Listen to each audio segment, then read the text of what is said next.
Welcome back, DCS viewers. It is Chris Niccolls here from the camera store. And if you remember, just under a year ago, we did our Christmas special. I made some predictions for some new cameras to come out. And actually, for the record, they almost all did come true, especially this one. I wanted my classic Nikon FE, but in a digital format.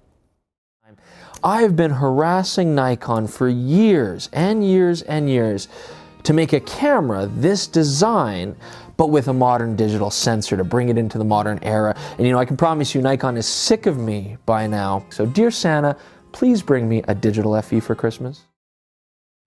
Now, I must have a lot of clout with Santa Claus or the guys in Japan, because here we go. The DF is Nikon's first retro-styled SLR. Look at that. The top plate even reminds me of my old FE Prism.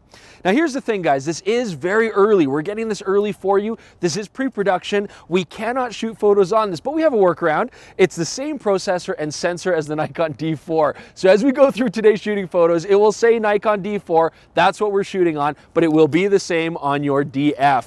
Now, just in case you're curious, what does DF stand for? They should have called it FMD, like something classic, but DF stands for Digital Fusion. It sounds more like a restaurant, but there you go. It's their name, not ours. But let's take it out. Let's see how it handles. Let's see how it feels. Starting out in alleyways like this one, this is how I started my photographic journey, and I did it on a Nikon FE, which to this date I still think is one of the classiest, most well-designed bodies of all time. Now, make no mistake, this kind of looks like it, but it's not an FE. It's a much larger body. Feels like an F3. My first initial impressions on it, I do like the Prism. It is very reminiscent. It pulls at the heartstrings. You get a nice grip on here. It does feel secure. It is integrated. I do not think they're going to have an option for a battery grip on this thing.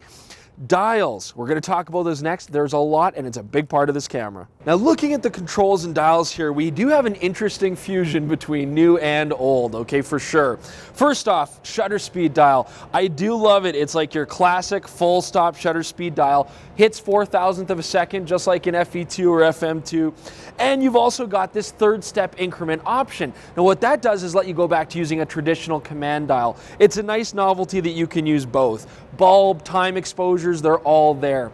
You've got your continuous selector switch right underneath. This camera will shoot 5.5 frames per second maximum. Not bad for a camera like this. I am going to say this though, the mode dial, I'm not a huge fan. It's very small. You got to pull it up with your finger, rotate it, and then lock it back down.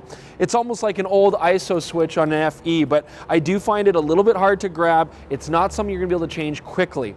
Now, on the other side of the camera, we've got an exposure comp dial on the top, nice and big, easy to use, and very, very simple with that locking switch. The ISO control is right underneath. Now, it is clever because we've got so many on here, seeing as how it's a D4 chip. Everything from low 1 to high 4 and all in between in third stop increments. I do find it a little bit awkward to turn, but with practice, you'll be able to do it without taking your eye away from the viewfinder. Now, everything else on this seems very standard for an SLR in the digital era. 2 command dials in a nice clever position, autofocus on, exposure lock, bracketing, same kind of autofocus system that all the new cameras from Nikon use, like the D600 and D7100, and we've got our depth of field preview and function buttons here. So all in all, handles well. You even get the classic cable release. All right, so we're about to take our first picture here on the DF. I've got my shutter speed in, ISO, aperture set. I like the frame, and here we go. And there we go. Oh, so nice. Not that I can actually shoot on this camera, but that's what it would look like in the future on the DF. Same sensor, same processor. Now, it's a good thing that the DF does have autofocus, unlike my old FE, because when you're shooting it like this with 2 cameras, you need to do it one-handed. There we go, take our photo, perfect. But the autofocusing system on the DF is exactly the same as you find on something like the Nikon D600. 39 points, fully selectable, 3D autofocusing, and the selector switch is exactly the same. It's quick, it's responsive, and it feels very familiar. In fact, using the camera here with 2 hands properly, folks, it is a very nice handling camera, falls in the hands properly, and again, everything very familiar if you're a Nikon user. So now that we're kind of at the midpoint here, it's interesting as I'm walking around shooting this thing. When I look at the camera, it does kind of remind me of that nostalgic feel, but when I start shooting, I think over time as you own this camera and you kind of get used to it, you're not going to really focus on the look. You're going to get used to the fact that it's just another digital SLR. It handles well, it feels good, but really it's just the look that's nostalgic. All right, so we've transitioned to the park now here to take some nice nature shots. It's a good time to talk about lenses on the DF. Now, you do have full autofocus support for all of the AFD and AFS lenses. And of course, you're gonna wanna throw your old style Niccolls on here. We've got some nice touches here.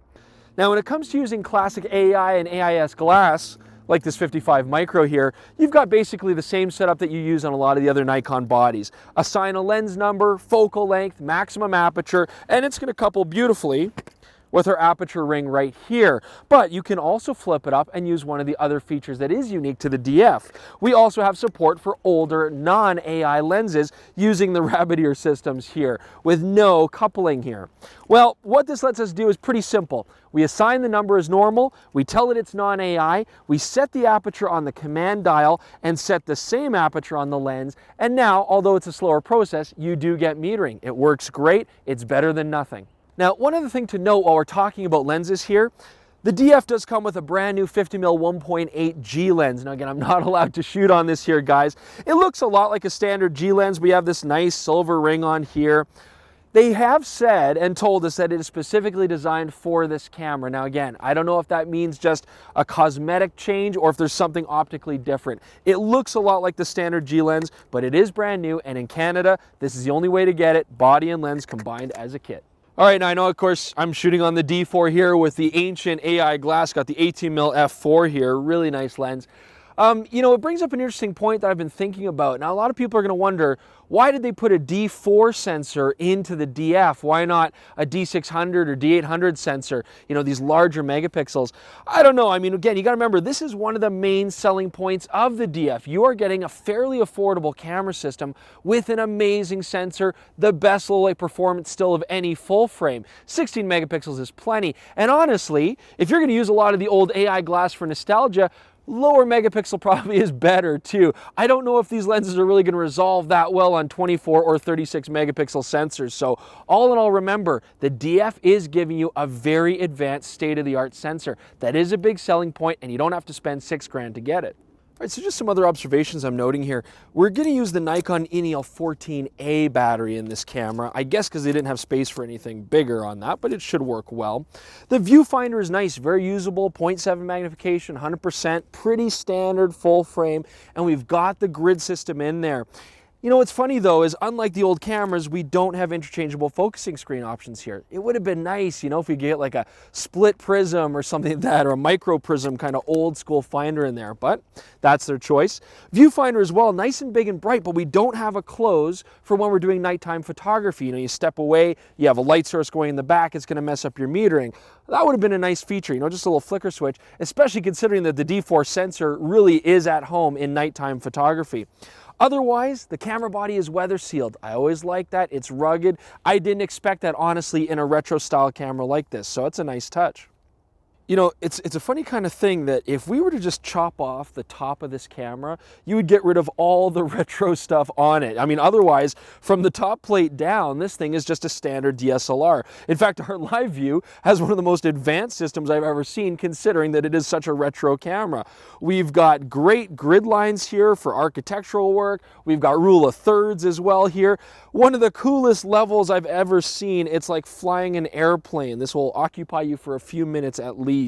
We've got crop lines for 69 and square. I mean, it's a very advanced LCD live view for a camera that is supposed to be so retro. All right, everybody, here's my final thoughts on the Nikon DF. It has been fun to use. Certainly the look and the styling is very, very retro, and it has been fun. It did take me back a little bit. You know, in fact, the entire camera's retro, because if you think about it, it's just an amalgamation of other Nikon cameras. We essentially have a D600 body with a D4 sensor in it, and then some very whimsical dials and controls. Who's this going to appeal to? I mean, I guess if you're hankering for the old days, you might want to grab one of these, especially in chrome. But if you really want that D4 sensor, which is amazing, in a smaller body, here's the black option. And it's nice looking. It kind of goes away from the retro and looks like a standard SLR. Is this going to appeal to you? I'm going to leave that to you guys to figure out. I did enjoy using them, and certainly the image quality is going to be fantastic. Now, to talk about video as usual, let's go to Jordan Drake. This camera has no video.